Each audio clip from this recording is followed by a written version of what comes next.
Welcome, everyone, to the TGI Fantasy Football Podcast for Week 11. This week, we are joined by Cleo Weston, as well as Jackson returning to the podcast after his banishment.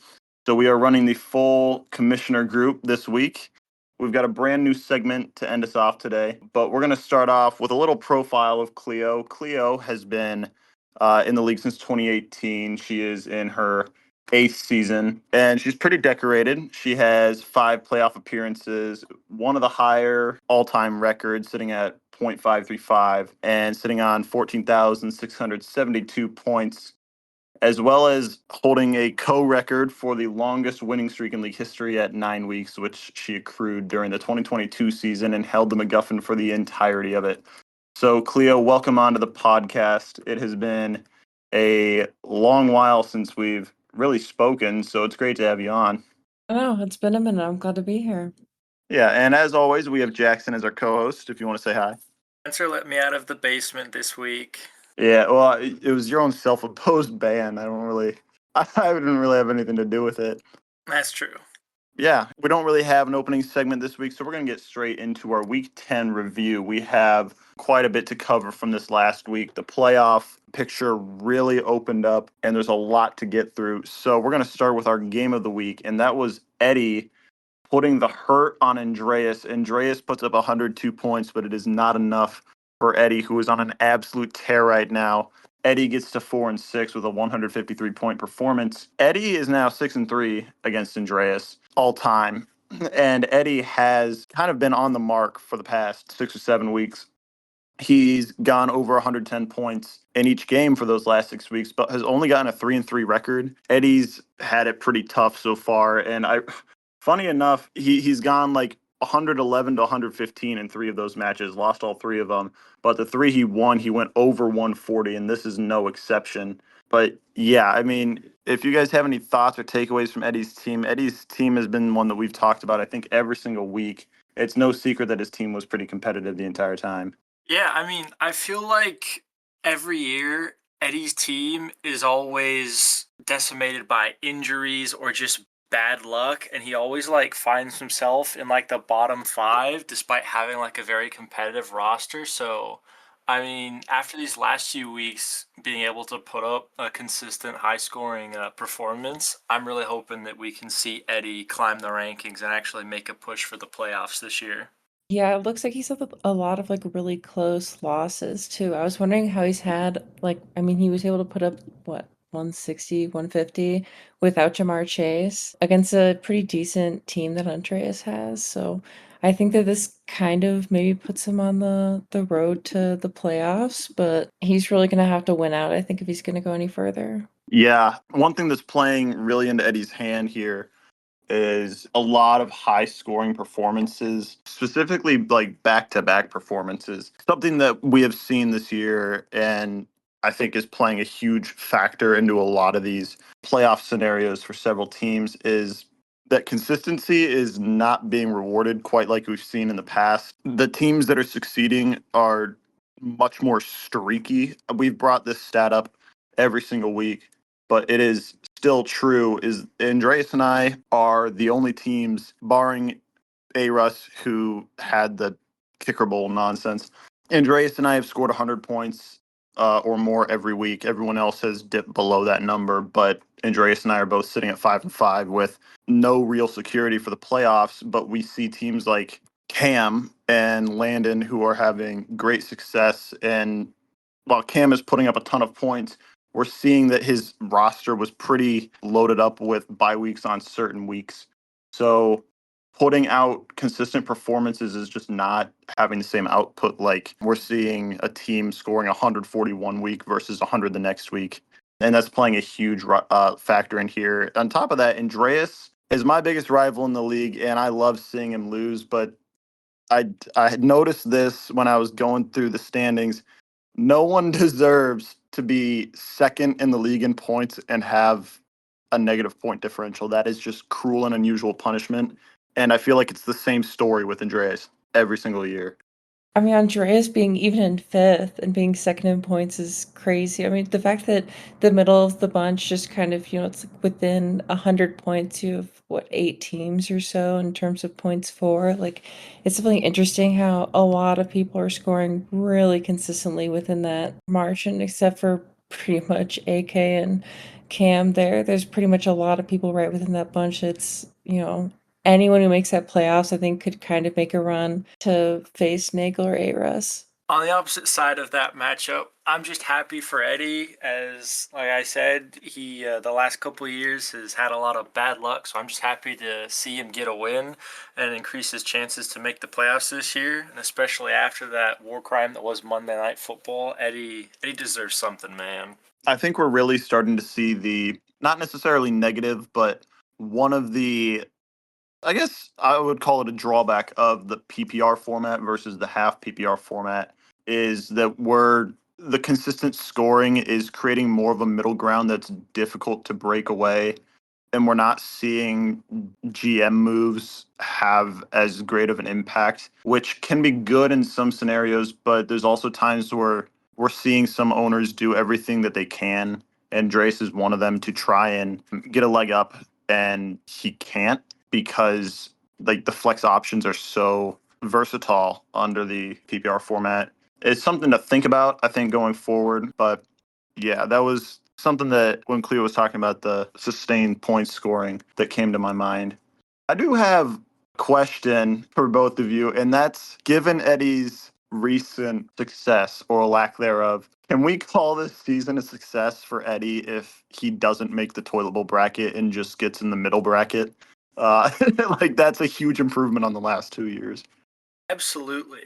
I think Eddie's goal for this season is to just not three-peat as the loser. Anything other than that, I would call a massive success. Yeah, I don't know whether Eddie would call it success or not, but I think it definitely should be declared success if he goes anywhere near away from that total pull bracket. And especially if he's able to break 500, I mean, that would definitely be a lot of success.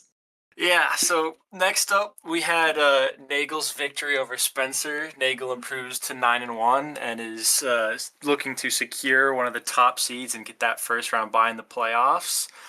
He already punched his ticket to the playoffs this season, and Spencer falls to 5-5. He's sitting at 500 and is clinging on to that last playoff seed for dear life. And all I have to say is, Spencer, for the love of God, please stop fumbling the dynasty we set up. Like, dude, please, My bad. I'm begging you. I didn't realize that Justin Jefferson and Malik Neighbors were going to be bad first round picks. And I think I would be quite forgiven for thinking that. I just want to put this out there that my first and third round pick became Malik Neighbors, who tore his ACL in week 4, and Alvin Kamara, who is RB25 on the season. So, like, a low end RB2. And I genuinely wanted, I sat down and I was like, if Spencer didn't have those picks and had to like work his draft strategy differently, would he actually have drafted a better team and had a better record? Probably not, because I think my second round pick was Chase Brown, who was also stuck trying to figure it the fuck out, just like Kamara. It took Kamara 12 weeks. I still don't know if Kamara has a touchdown. I think Kamara and Justin Jefferson combined have 2 touchdowns on the year. But yeah, like Kamara's RB25 and is finally like scoring well, but that's because Kendre Miller got hurt. To like emphasize a few more things here, Nagel, like Jackson covered, becomes the first team to punch a ticket to the playoffs. My mistake last week, the game I missed was trying to remember off the top of my head. Cleo, do you and Mitch still have to play? No, we already did. He beat me. Maybe it's Andreas and Mitch that I missed. There was a matchup in there where I missed that made it so that like the worst case scenario was that there would be 2 teams this week out of the 5-5 teams that would have 6 losses. For some reason, that just didn't compute in my brain. So Nagel, all he had to do last week was to beat me to get his playoff spot, and now he's sitting at 9-1. He's going to make a run for that 1 or 2 seed for a coveted bye week slot. Nagel, now he's had a pretty, some would call it fraudulent year, but I think he's posting an all-time great year despite what maybe the stats and margin of victory say, because great teams find gritty ways to win close games, and Nagel has won 4 games by less than 10 points, and I don't think anyone else has won more than 2 by less than 10 points. So Nagel's team is finding ways to win, and that's the mark of a champion, if you ask me. Like in this game, where Dalton Schultz was the highest scoring player. Don't know how that happened. Dalton Schultz outscored all of the wide receivers in our game, and I have 3 of the best in the league. Granted, JJ McCarthy is throwing to one of them, and my tight end that Cleo sent me. But yeah, if you told me at the beginning of the year that Justin Jefferson and Malik Neighbors would have been bad first round picks and would actually be hindrances to my team, I would have booted anyone from the league for not having ball knowledge. But I guess that's how the cookie crumbles sometimes. One last thing to note here for me was that Nagel takes back the MacGuffin. I was allowed to have it for 1 week before Nagel kicked down my door and forcibly took it back after already having it for 6 weeks of the year. So I don't know if anyone's going to be able to get that back from him because he lost it for 2 weeks. We'll see. My segment might talk about that. If Nagel wins a championship, which still is a big if, he's still got a long way to go and a lot of good teams to get through on his road to the championship. But if his team manages to win, I think that settles which team would win the name I don't feel comfortable saying bowl. So see if you can figure that one out. Anyway, I think it's interesting that Spencer, I feel like, as the way that you describe Nagel in terms of getting these like nitty gritty wins, you, I guess, I feel like are proving yourself as the opposite of losing a lot of these really close victories. I mean, I don't know that anyone, because I feel like even Nagel scored under 100. Are you like one of the only teams to score over 100 in every single game that are still at 5-5? Yep. Like that feels like something that like should be a lot higher, even if you're not, just like not being able to get those close wins. It seems like I guess kind of the theme of your season. No one ever accused me of being clutch. Yeah, it's just a tough road. I'm still not worried. I should say that with more confidence. Yeah, you don't sound very confident. Yeah, I am still ahead of you, Cleo, though, who got to 5-5 this week by beating AK with, I think, the worst points performance this year from AK at 64.4. Granted, saying that AK is trying is probably only a 10% truth at this point. Cleo, you put up 107 points in the week, and you get to 7-8 against AK. This is the second most played series in the league with 15 games, which feels really random, but I think you guys picked up like 8 games in the first 2 seasons that you guys had. You guys just played a lot there, but yeah, how did you feel from this game? How did this put confidence into you? Not at all. Like the whole time I was like, if I lose this game, like kick me out of the league. Like this is like embarrassing if I would have lost this game. And I mean, something I feel like listening to the pod previously that I guess I either wasn't brought up or I missed it is like Alex at 900 points scored is insane. Like just miles below everyone else in terms of points scored, and being anywhere above last place is crazy. So to be Alex this season is obviously nothing to really brag about, but it's not a loss, so that's good. And I think it was a nice kind of preview of both of my new trade acquisitions, AJ Brown and Ashton Genty. So that was good, especially with T. Higgins and Travis Kelce on the bench. So I won't be starting Romeo Dobbs or Luke Musgrave every week, and that still worked this time. So feeling good. I guess that it got me a win, but not against the opponent because I would have beaten like 2 other people this week. So Yeah, I was, well, I'm not going to call it scouting because it's fantasy football, but I was taking a look at your team and your players and what their matchups were looking like for when we play each other, I think, next week. And Genty was actually one of the players I was looking at because you acquired Genty from Henry, I believe. Is that right? Mhm. But yeah, to your point, AK is so far behind in points, and we are enough into the season at this point that, yeah, he participated in the Kicker Bowl with A-Russ, but A-Russ is 60 points off the point lead, and AK is about a game and a half behind Jackson, who's the next lowest. Yeah. 165 points back is ridiculous, but what is even crazier to me is only Aras has less points scored against him, and granted, that's by virtue of them playing each other, so both those numbers are a bit fudged. But like AK having 900 points and only being 180 points negative this year is insane. I also like that Cleo, you've had some bad seasons in this league, but losing to AK would have been the final straw for you to call yourself to be booted. Yeah, it might have been. It might have been. I think because like I can lose to Logan because yeah, he's in last place, but he scored 1,100 points. You know what I mean? Like he's kind of proven his worth. AK is the DEI MVP. I feel like is maybe I guess ironic on the season for that. If I'm being honest, AK's team just gives me hope because every time I open the app and see what I did that week outside of the week where I beat Spencer, I just get really depressed even when I No win. one wants to talk about the week that you beat me.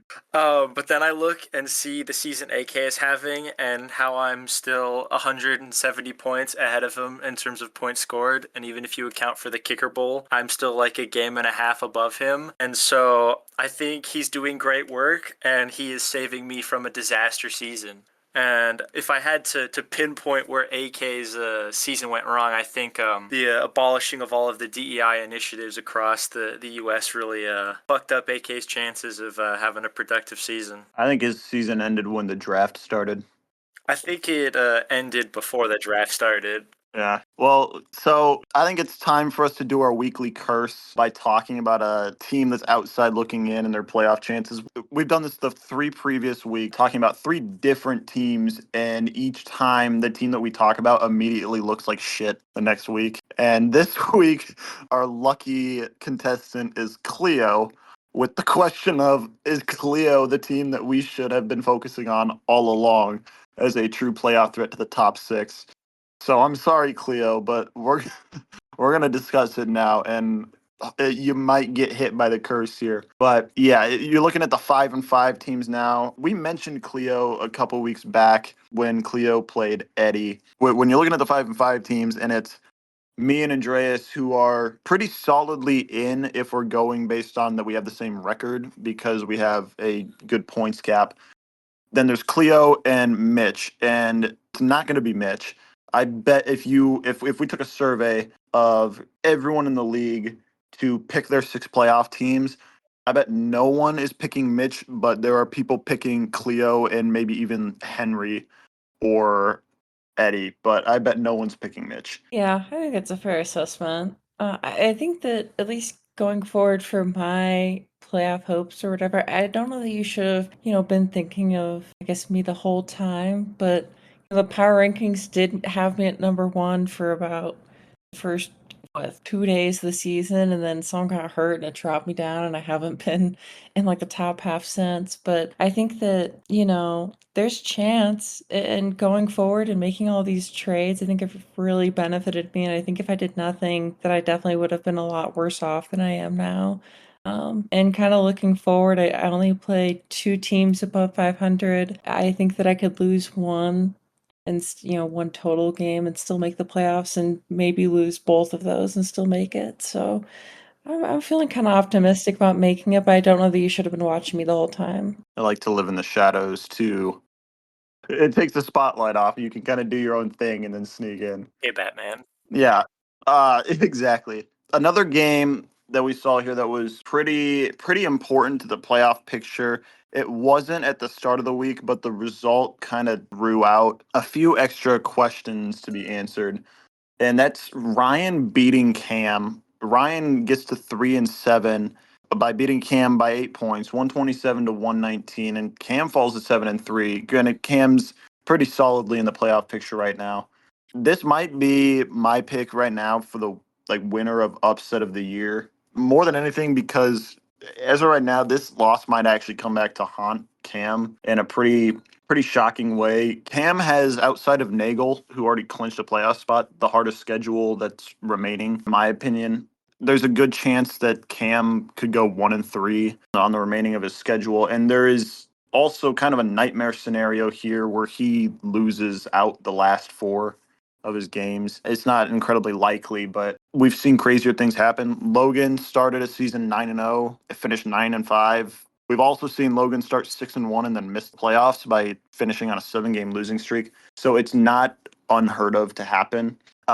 Even sitting at 8-6, Cam wouldn't be completely safe. There's still a few chances that an 8-6 team will not make the playoff. And granted, Cam has a huge points gap, but that's just something to keep an eye on, in my opinion. Yeah, I mean, I think, this game this week is kind of a must-win game for both teams in a way. I think Eddie, if he has any shot at making the playoffs, needs to beat Cam, and Cam needs to win really against Eddie to survive the next 3 weeks that are going to be pretty tough. I don't have much to say about this week, but I've said it before, I'll say it again. Ryan's road to the playoff begins here, and if no one else will believe it, I will believe it. I have complete faith. The streak will not be broken. It will live on. I'm glad someone believes it because you might be the only person. And that's okay. When it happens, I will look like a genius. Our next game didn't really change anything in any sort of playoff picture, but it definitely had a story swirling around it. ARS dropped 160 points on Logan, who was just shy of 100, sitting at 99.94. Logan is, for all intents and purposes, done out of the playoff picture. If Logan made the playoffs, we would probably never see anything crazier in fantasy football than that. Logan has to tiebreak at 6-8 to get in on points scored is what we're looking at. ARS gets to 8-2, but somehow I didn't realize this. This is the first time all year that ARS top scored a week. And the amount of ARS basically has played one less game than everyone else since he played the Kicker Bowl, but is third in points, and that third place is mere tenths of a point behind Andreas. So ARS is pretty much class of scoring in the league right now, but he hadn't top scored a week, meaning that until this week, there was a schedule out there where he was 0-9, which is ridiculous to me. But this game, and this is going to be the start of the huge talking point that I mentioned just a minute ago. A-Russ would have beaten Logan just by starting his running backs, and he would have comfortably beat Logan by about 10 points. Logan scored 99 points, and Jonathan Taylor and Devon A-Chain combined for 92 points. And if you factor in James Cook, it would have been another 11 points on top of that. So this game wasn't like close at all. But A-Russ having Jonathan Taylor to begin with, such a fucking sham. Jackson, I know you wanted to talk about this because you have some very strong feelings about Mitch and his management style. So I'm going to let you take the floor here, and I'm not going to steal your thunder. I don't think we ranted enough about this previously. I agree. Genuinely, Mitch, what the fuck? Like, I don't even have the words. Before we got the news of Travis Hunter's injury, it still looked like a stupid fucking meme trade, and for the Star Gods this and for the Star Gods that, whatever. This trade should have been vetoed, and then after we got the Travis Hunter news, and he's out for this season, when you look back on it, Mitch genuinely just traded RB1, who was RB1 fucking by a bullet for RB5. And that RB5 is Josh Jacobs, who's on the Packers, who their offense seems to be imploding. So he traded RB1 by a mile with like as much like upside as you could have for a running back. Like the entire offense of the Colts runs through him for Josh Jacobs, who is on the Packers, and that's all I'll say. And so, I don't know how the fuck that trade didn't get vetoed. He gave it to A-Russ, of all people, who was probably my pick to win and had one of the best rosters. And then he just got a free upgrade at running back for no cost. And we had jokes in previous segments about, oh, how many points is Jonathan Taylor going to score, or how many what is the percentage of points Jonathan Taylor is going to score for Mitch's team? A-Russ put up 160.64 points, and Jonathan Taylor was still 31.25% of his fucking points. He put up 160, and Jonathan Taylor was almost a third of those points. Like, what the fuck? Mitch basically traded, like you said, Jonathan Taylor for Josh Jacobs, who is in the Packers offense, and Matt LaFleur coaches that offense like AK coaches his fantasy team. First of all. Second of all, A-Russ just got a free upgrade from a stupid fucking trade, and it's not even his fault. I would have accepted that trade in 2.2 seconds, like everyone else would have. I don't know what Mitch was thinking. Jonathan Taylor is running back 1, and Josh Jacobs is running back 5. Yeah, it's not, if you're going by positional value, not that far off. Jonathan Taylor is averaging 8 more points a game than Josh Jacobs is. So Mitch basically just gave the championship favorite 8 extra points a game, and Aris is already putting up 150 points a game. He's basically out there starting an extra flex player compared to everyone. Like Aris is running a team of 10 versus everyone else's team of 9. I have no words for me. Like, this trade is egregious and bad, but it wasn't so blatantly horrible that I was gonna stick my nose in there and call for a veto. But I mean, I really have no words. And like Mitch talked about previously 3 weeks ago about how fantasy football is often determined by the whims and the mystical hands of time and space that determine everything. No, fucking Mitch determines the outcome of this championship by trading his best player to the best team. Mitch is the actual fantasy gods. He just decides who wins and loses. He just decided to give A-Russ the best fantasy football player for nothing. Like a fucking bag of chips and a ball of Dryerland. He got to have Travis Hunter ride his bench on IR just so he could rename his team for the meme. That is the only tangible benefit he got. Like, he didn't even get a firm handshake. No, there were firm handshakes exchanged in the trade. Oh, okay. Yeah, I mean, I don't know what Mitch is doing. I know he talked about those whims and whatever the hell he was going on about vibes, but when you shape your team, it's going to impact it. You just can't. I mean, it's not like he moneyballed it. Like, he just, like, totally on vibes decided Jonathan Taylor is going to, like, tear his ACL the next week or something, and this would work out for him, and obviously it hasn't. Yeah, that's the thing. The only way this trade works out for Mitch, because let's be honest, Josh Jacobs is not going to magically overtake Jonathan Taylor. Jonathan Taylor is the only running back in the league that has such a huge touch share in a running back room that weekly another running back isn't even mentioned. So Josh Jacobs is not going to overcome that. The only way this works out for Mitch is if Jonathan Taylor gets injured, and even then it's not going to look like a good trade. It's going to be that Mitch made one of the dumbest decisions we've ever seen, and somehow it worked out. It's not a good trade. Some could say it is the worst trade ever of all time. I appreciate that joke. Previously, that title was held by Mitch Walsmith as well. He learned nothing over the course of 5 years. And A-Russ is just never going to no fault of his own, he's never going to beat the swindling allegations. But yeah, there wasn't really anything notable that happened other than that Mitch like fucked the league. But yeah, if we carry on, Henry's team decided to find some life this week, and genuinely, I don't know what version of his team is going to show up each and every week. He gets to 4-6 on the year and beats Landon by 30 points, 141 to 111. Landon falls to 6-4, and I'm going to talk about Landon a little bit later here. It's nothing new. It's something that I've said pretty much every week.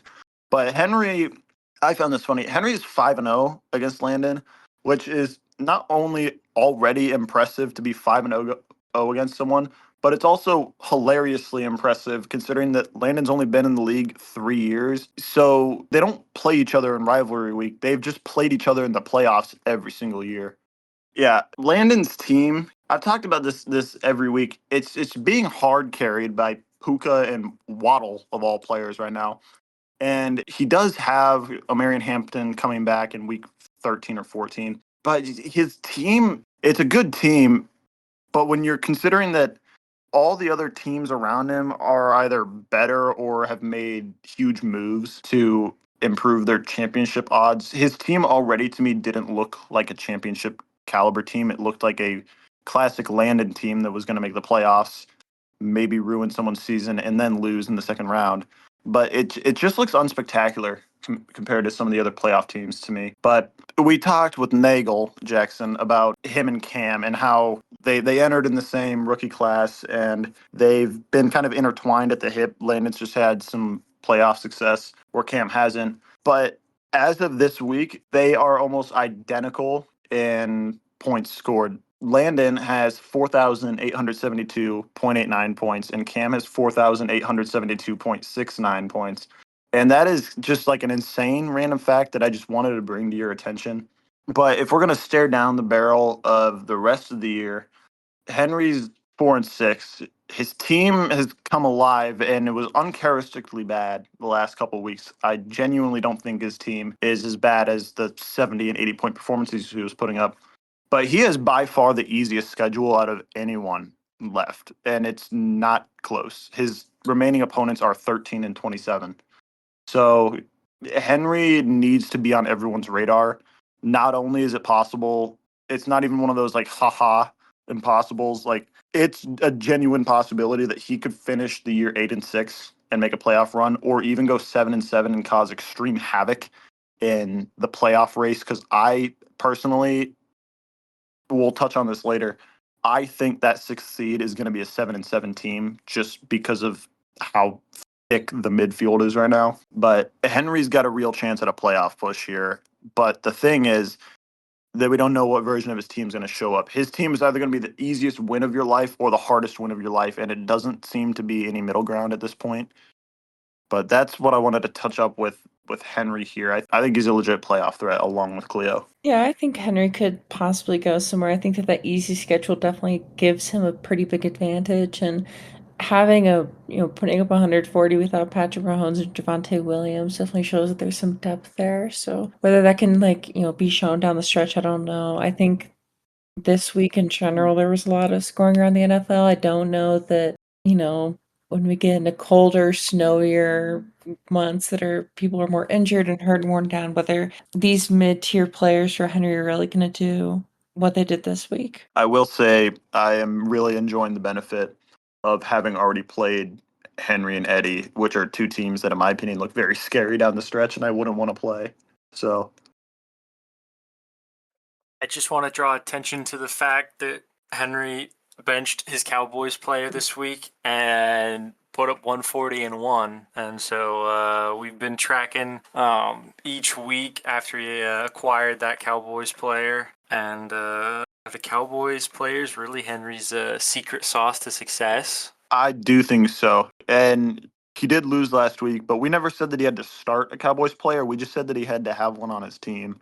It's just like an aura, like a buff to his entire team, just having a Cowboy on his roster. It'd be really funny if that trade ended up working out for the both of us. I really didn't think that it would really do a whole lot for him. You traded Javonte Williams.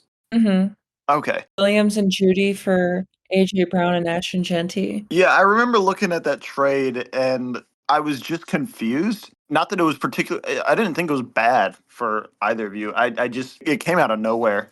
And so it's funny seeing it kind of like seemingly work out for both of you, minus the Jerry Judy terrorism game from last week, or 2 weeks ago. Yeah, Henry reached out a couple times about Javonte Williams, and I think that's really just what he wanted. Like, I didn't initiate any of that. I think I sent like a counter proposal. So, but like I think it was like a week and a half, 2 weeks by the time it took us to finally figure that out. Which is actually pretty funny that he went after Javonte again. I know he's a Cowboys player now, but Javonte Williams' rookie year, I think that was 2022. I traded him Sutton and Javonte Williams before the year even started for, I think, Stephon Diggs. And Stephon Diggs went on to be a pretty good player for me, but by like week 5, Javonte Williams was on IR, and Cortland Sutton might have been cut from his team because he was so horrendously bad that season for fantasy. So it's kind of neat to see some things come full circle, I guess, there for Henry. We had one last game to cover for this week. It was a D-Series game and a rivalry game for Jackson and Mitch. This matchup is welcomed back to the rivalry week slate this year. So this is the first of 2 matchups after a 2-year hiatus, I believe, when Mitch was playing Landon in the Border War. but Jackson fails to put up 100 points, just shy, just right around where Logan was, 99.2 points. Mitch gets to 5-5 at 117. And of the two teams, for me personally, that I needed to win this week, it was unfortunately Mitch because Jackson has that tiebreak over me. So this kind of worked out for me, but someone that didn't work out for was Jackson, which goes without saying, who not only lost and falls to 4-6, but he falls to 6-2 against Mitch. Well, I actually have it written down that Mitch improves to 2-6, which in my opinion sounds funnier. But what's it feel like to dominate this rivalry game for you, Jackson? I know that you lost this week, but that you can't take away from your history. It feels good. I think in my first couple of years in the league, when my teams were absolute ass, I'm pretty sure those or probably would have been 5 wins over Mitchell were about 60 to 70% of my total wins in the league. So thank you, Mitchell, for giving me a punching bag and helping me to overcome my tendency to be the worst team in the league. Yeah. So Mitch winning this series or winning this matchup doesn't actually change this next point for me, but it emphasizes it. The week 12, I think it's week 12 matchup between Mitch and Cam will be for the D Series championship. It would have been either way if Mitch lost, but Mitch and Cam are now both 2-0 in the series heading into this. So that'll be pretty exciting to cover for next week, or I'm just going to assume it's week 12. Mitch had a new team name for the second week in a row. He thought I was talking shit with him about it, but I actually legitimately wasn't. Instead, I'm actually going to compliment him and give him some real respect for using proper capitalization and not capitalizing the articles of his name. That pleases my brain. That's all. I just wanted to give him a little shout out because we kind of tore into him earlier, and I know he's going to get torn into later, which he rightfully deserves. Uh, Real question for the two of you. When was the last time, if you can remember, that you believe that Mitch made an inherently and definitively good management move, like unquestionable? Never. Didn't he fumble a bunch of money with the GameStop stock too? Like, I feel like this extends like outside of fantasy. Oh my God. Yes, I thought about that literally like 2 days ago. I don't know why it popped into my brain, but yeah, I do remember that. So for everyone listening, back when the Dogecoin stock and the GameStop like meme was happening in like late high school for us, Mitch threw in some money for GameStop when it was when like GameStop was going bankrupt. So like everyone threw money into like artificially like save it. And Mitch was legitimately up like $250 at one point, and I remember telling him to sell, and he was so adamant that he knew the trends. And then he came back to me a day and a half later and goes, "Yeah, I'm only up 80 now." And I told him to sell because it only went up because of a bit. And he goes, "No, no, it's going to recover." And then he ended up losing money on it by the end of it. And I remember being upset, and it wasn't even my money. I thought it was way more than that.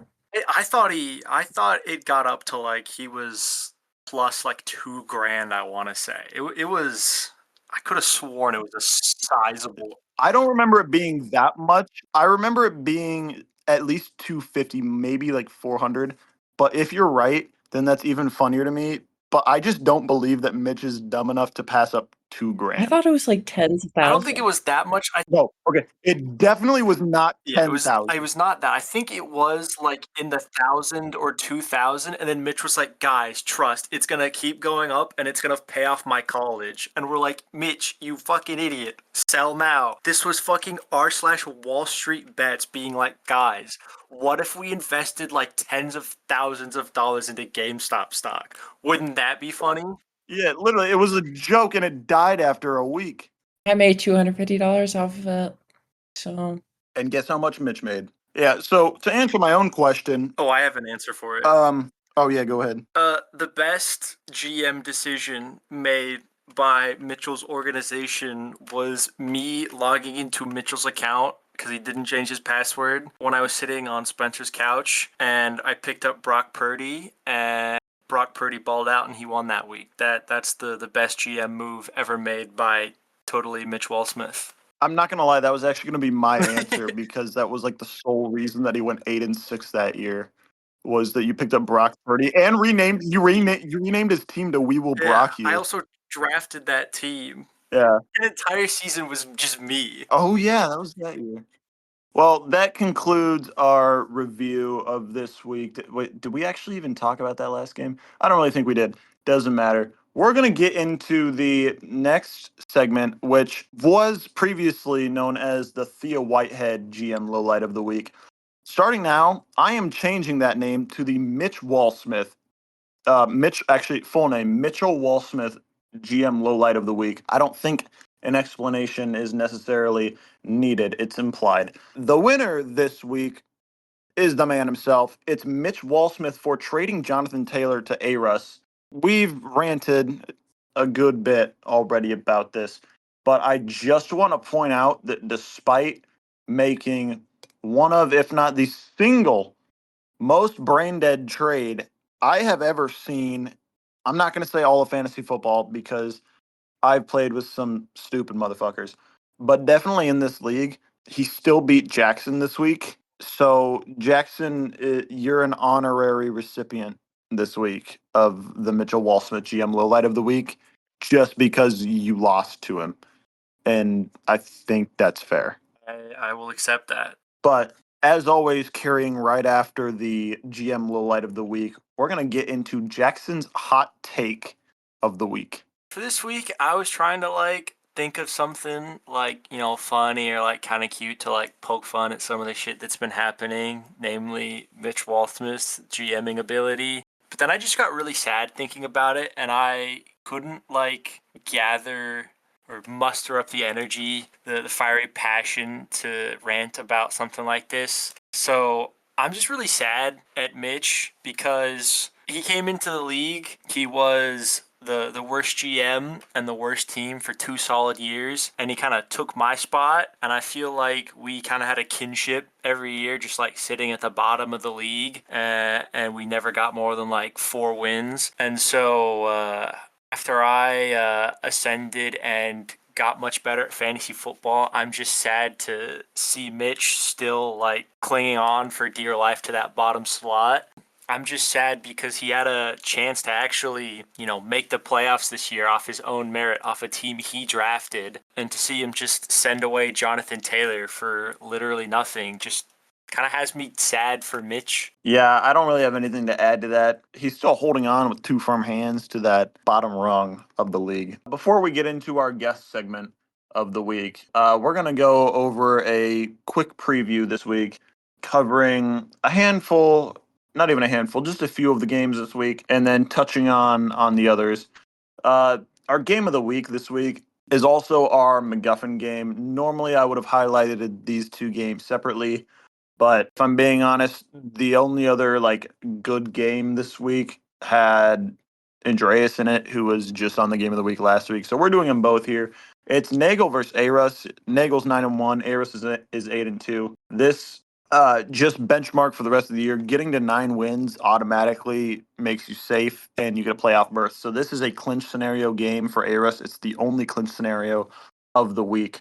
Trust me, I did the math twice this time just to double check for Cam. Even if Cam wins this week, Cam does not clinch a spot. It's extremely improbable that Cam will miss the playoffs if he wins, but he's not going to clinch. So this is the only clinch scenario. But A-Russ, his newly acquired Love, is on bye this week.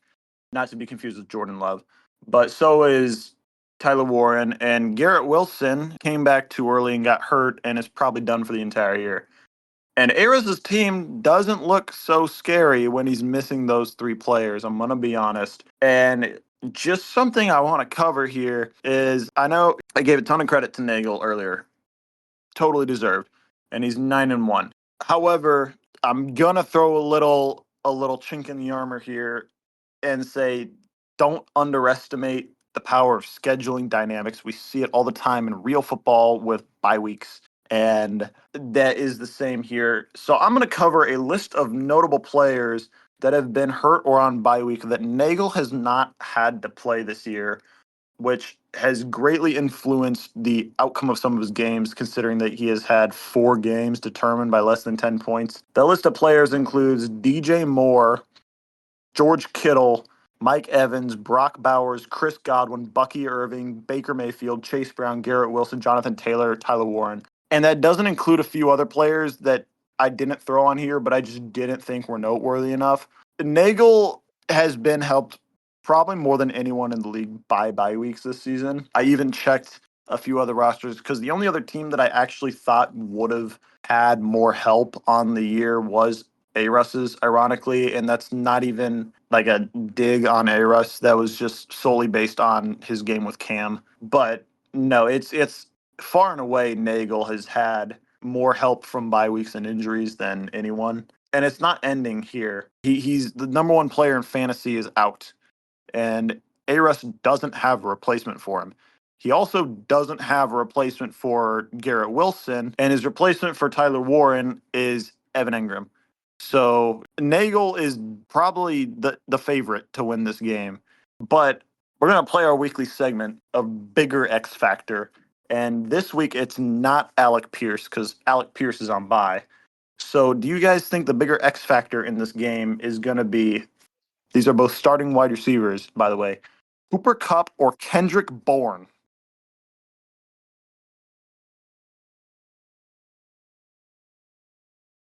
Having trouble answering that, to be totally honest. Just keep in mind that Cooper Kupp is now wide receiver 3 on the Seahawks and is getting his targets limited by Torrey Horton, who is trying to get in that wide receiver 3 role. But then it's also Kendrick Bourne.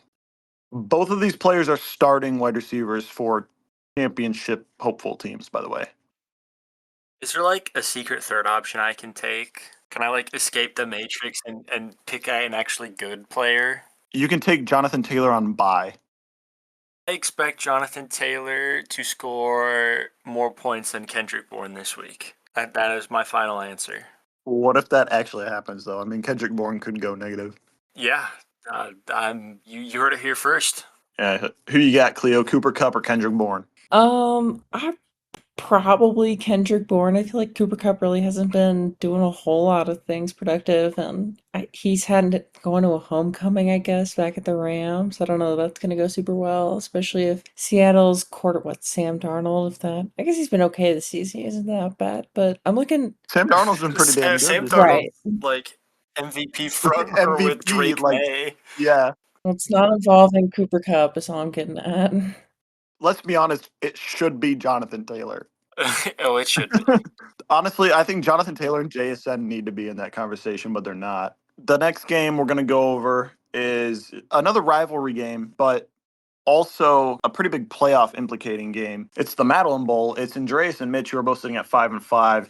Granted, I don't think anyone is actually taking Mitch to win this game, but Mitch is 3-2 in this series, which interesting to me. I don't think the only time they've played twice in a season is when they were a rivalry week game in 2021. So they've never played each other in the postseason. This game, though, funny enough, it has been played on week 11 every single year. And I kept that trend going on purpose this year.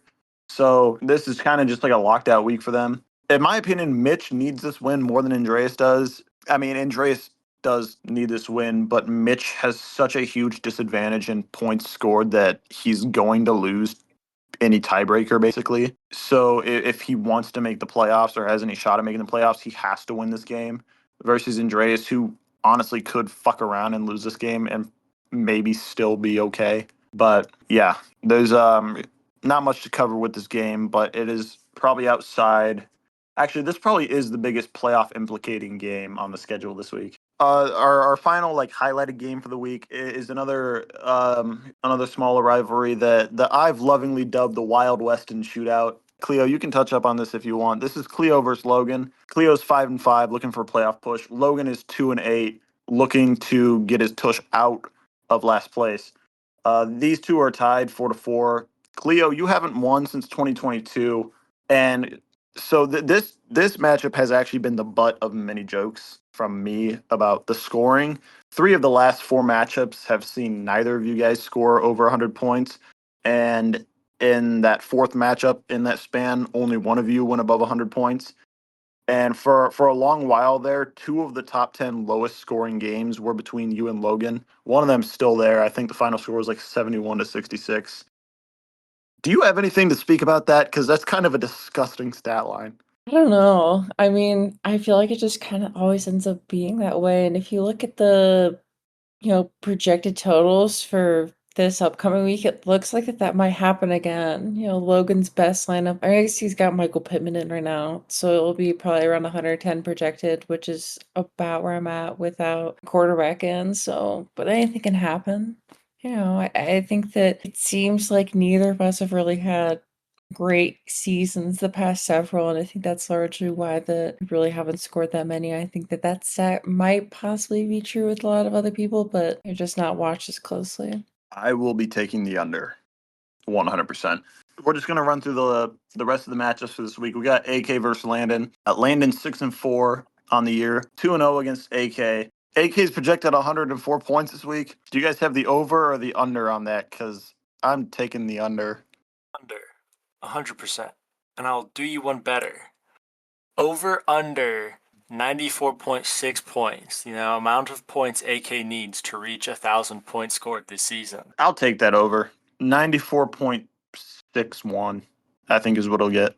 I think he's going to win this week. I think this is an upset week. I know that I talked a bunch of shit about how he shouldn't have the wins that he does, but I think that Landon coming off of, two straight losses, if I'm remembering that correctly, or at least in the last several, and Alex having Bo Nix going into Kansas City, a division rival for him, we'll see that, it's an important game for a lot of the games that players that he has in that are playing. So I think that there's a decent chance that he might actually win this week. I'm not going to lie. I'm glad you said that because my original note on this game was that Landon should be on huge upset alert on pretty much nothing other than vibes. Like, I just felt like AK was my pick for this game, if I'm being honest. Like, I don't know.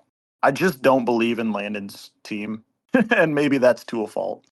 The next game is Henry and Jackson. They're both 4-6. And this game actually does have a fair bit of playoff implications. It probably is the second most implicating game of the week, funny enough. I mean, Henry needs this win. Jackson, you're essentially done. You're holding on by a thread, but it's still alive for you to make the playoffs. You guys are tied 3-3.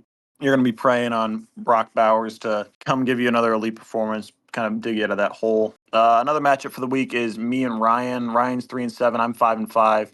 Ryan leads our series 5-4. I actually didn't realize that, but I have a gut feeling I'm going to lose this game. I don't know why. Ryan's team has just been fueling the Jet lately, so I'm not totally confident. If you do, I will cry. You're going to cry anyways. That's probably true. Last game of the week is Eddie versus Cam, and this actually probably is a pretty important game. Cam leads 3-0, but other than that, there's not a whole lot notable for this game. It's probably going to be pretty high scoring based on the last few weeks. If Eddie needs this win, his season's not totally done if he doesn't win the game, but he's going to have to win out after that. Cam, I don't know. I guess this is a must-win, like a pretty important game. Not that I think about it, but I don't see a whole lot in the playoff picture changing, regardless of the outcome of this game. At least not right now. This game is ironically probably more important 2 weeks down the line than it is right now. But that covers our game slate for next week.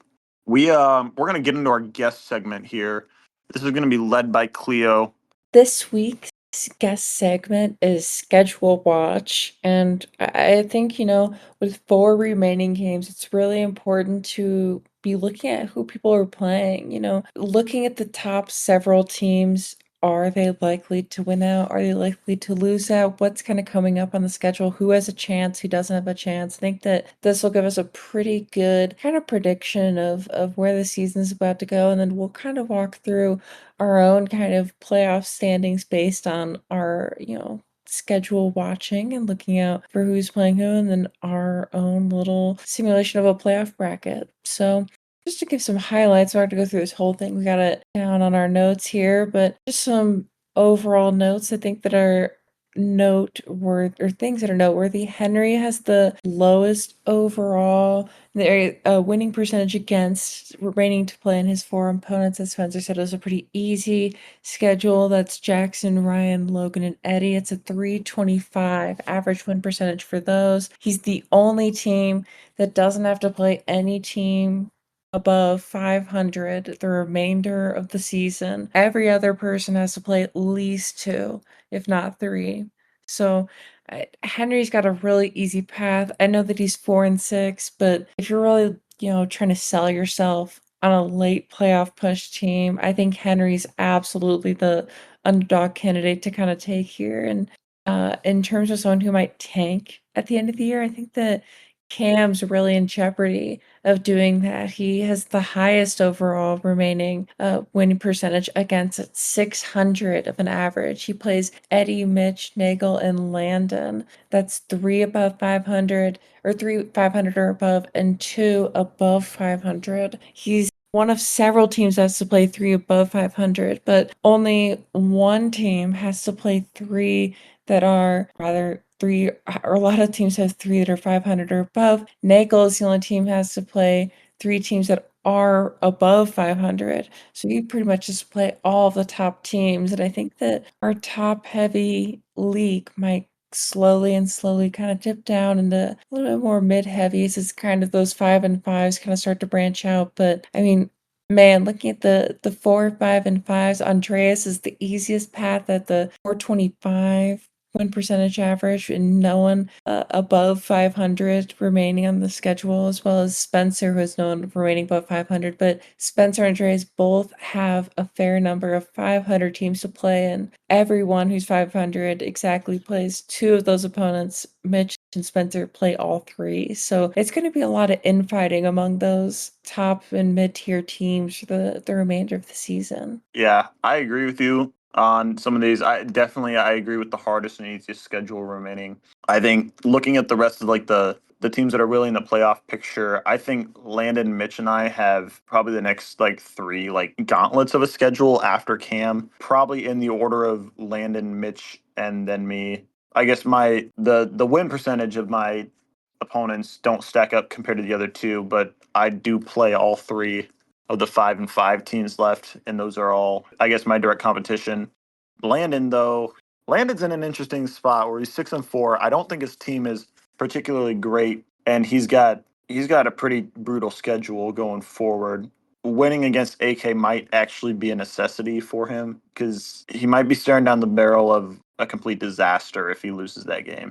Yeah, and I mean, I almost think the same could be said for Nagel. I mean, just with ARS, Landon, and Cam, and back-to-back weeks. I mean, if we could be looking at a 9-4 Nagel going into play Logan to have a really big playoff implication game. I think that the next 2 weeks, particularly for the top three or four teams, is going to be really impactful for them. Okay, so I know that I talked about, the top having a lot of infighting, and I think that it's really gonna separate itself out. I think ARS and Nagel are gonna pretty much win out, except for the matchup that they have this week, obviously against one another. And I think ARS will win that, giving him the 1 seed and Nagel the 2 seed, both of them at 12-2. I believe Cam, with a pretty high remaining percentage winning, or a pretty tough, I guess, winning schedule would be one way to put that, is going to result in 9-5. That'll be going 2-2, which would still be pretty good. And that would be two losses among Eddie, Mitch, Nagel, and Landon. And I think that that would be pretty good to get even with one more win, and that would result with them having the same seeding. So then I have me and Landon next at the 4 and the 5 seed. I beat him, so I have the head to head there. And then I think that, at 5-5 and him at 6-4, I think that one or two of the 5-5 teams is gonna take off, and I think that I have a pretty good chance to do so. I'm playing Logan this week, and I know that that might be a pretty unfortunate, I guess, hard fought win, but hopefully I can get through that. And then I play Spencer without Justin Herbert, which I think is going to be pretty impactful for that game. So I don't know in terms of the 5 and 5s that are going to put each other apart, but I think if Spencer beats me there, then that might really be it if I lose without his quarterback. But now I'm going to say that I win there and Landon wins enough to make the playoffs and that Spencer still does well enough to be Andreas and Mitch and that he'll be that final playoff seed. So Spencer, Jackson, what are you all thinking for your top 6? Mine's pretty standard. It involves the same 6 teams that are in the playoffs currently, just with a little bit of seeding shakeup. I had A. Russ as the number 1 seed. I mean, after he got gifted the best player in fantasy, I find it kind of absurd that he could be anything other than the 1 seed, but I'm totally ready to eat those words. Obviously, that would make Nagel the 2 seed. There's not much to say there. His team is just kind of the definition of consistency. I had Cam at 3. I still believe in Cam. I think despite having a difficult schedule, I think he's going to turn things around and he's going to keep on the path that he's currently on. And then I had Landon at 4. I honestly don't have anything to say about Landon. His team is one of the teams of all time. I have Andreas in the 5 seed, and then Spencer in the 6 seed. Spencer will just narrowly sneak in, and him being the 6 seed is very important for the bracket I created. So you guys will get to see that later.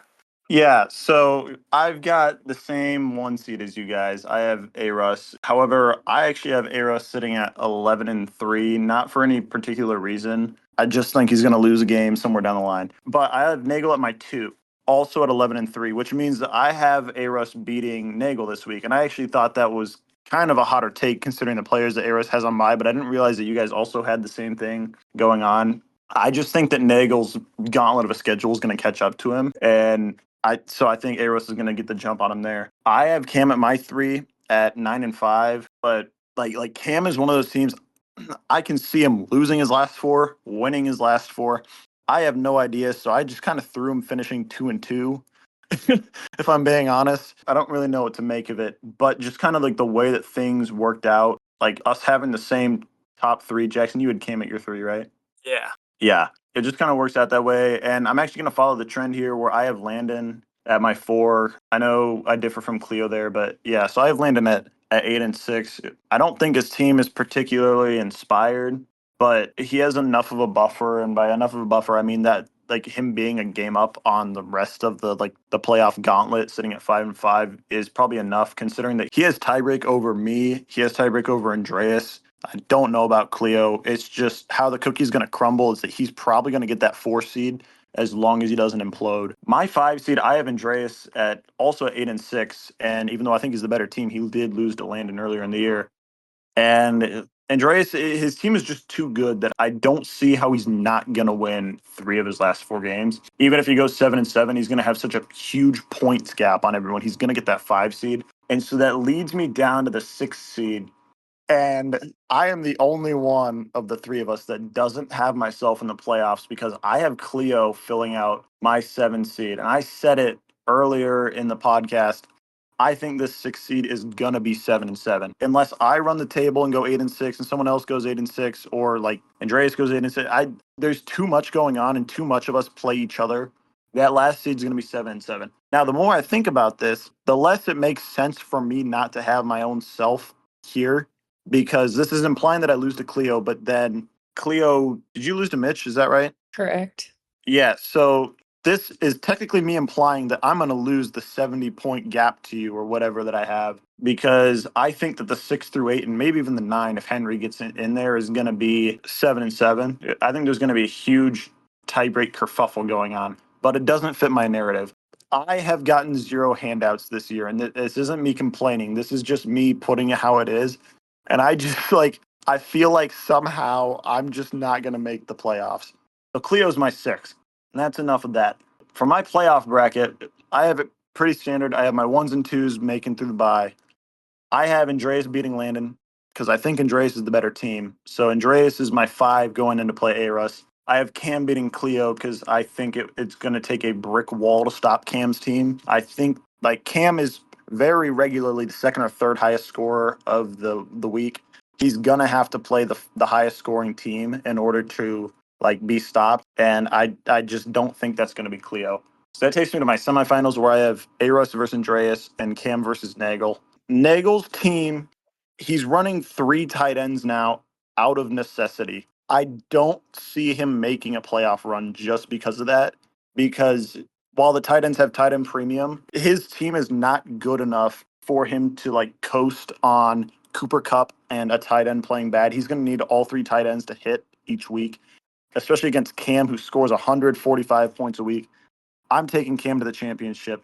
And Eros versus Andreas, I have no reason to make this pick other than vibes, because it's probably very dumb of me not to pick Eros, but something just tells me that this is a classic Andreas year where he's going to put it all together. He's going to skim his way into the playoffs with a top 3 scoring offense, and he's going to make that championship game, and then he's going to lose that championship game, and he's going to finish runner up for the 3rd time. I have Cam as my champion over Andreas, and that is my final verdict.